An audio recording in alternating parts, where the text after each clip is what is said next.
ഇത് ഗണപതി നാരങ്ങ. പേര് പോലെ തന്നെ രൂപത്തിലും വലുപ്പത്തിലും ഉണ്ണി ഗണപതിയുടെ ചെറിയൊരു സാദൃശ്യം എനിക്ക് തോന്നാറുണ്ട് കേട്ടോ. ഇവിടെ അമ്പലത്തിൽ ഗണപതി ഹോമം നടക്കുമ്പോഴൊക്കെ ഇത് പറിച്ചു കൊണ്ടേ കൊടുക്കാറുണ്ട്. ഇന്ന് നമുക്ക് ഈ നാരങ്ങ കൊണ്ട് ചോറിനൊപ്പം തൊട്ടുകൂട്ടാനായിട്ട് ഒരു കറി റെഡിയാക്കാം. ഇതുപോലെ കഷ്ണങ്ങളാക്കിയിട്ട് മുറിച്ച് വയ്ക്കാം. ഇതിന് തൊലിഭാഗം ഭയങ്കര കൂടുതലാണ്, അല്ലിയാണെങ്കിൽ കുറവുമാണ്. പക്ഷേ കയ്പ്പാണെങ്കിൽ പറയേ വേണ്ട. ഇതുപോലെ കുഞ്ഞു കുഞ്ഞു കഷ്ണങ്ങളാക്കി റെഡിയാക്കി വെച്ചിട്ടുണ്ട്. ഇനി നമുക്ക് സ്റ്റവ് ഓൺ ചെയ്ത് കൽച്ചട്ടി വെച്ച് വെളിച്ചെണ്ണ ഒഴിക്കാം.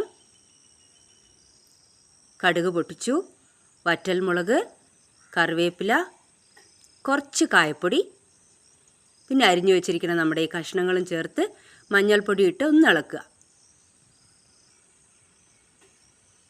അതിനുശേഷം ഉപ്പിടുക ആവശ്യത്തിന്. ഒരു 2 കീറിയ പച്ചമുളകും കൂടി ചേർക്കാം.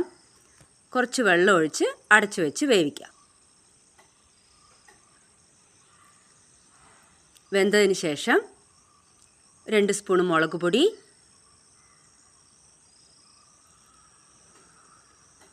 പുളിവെള്ളം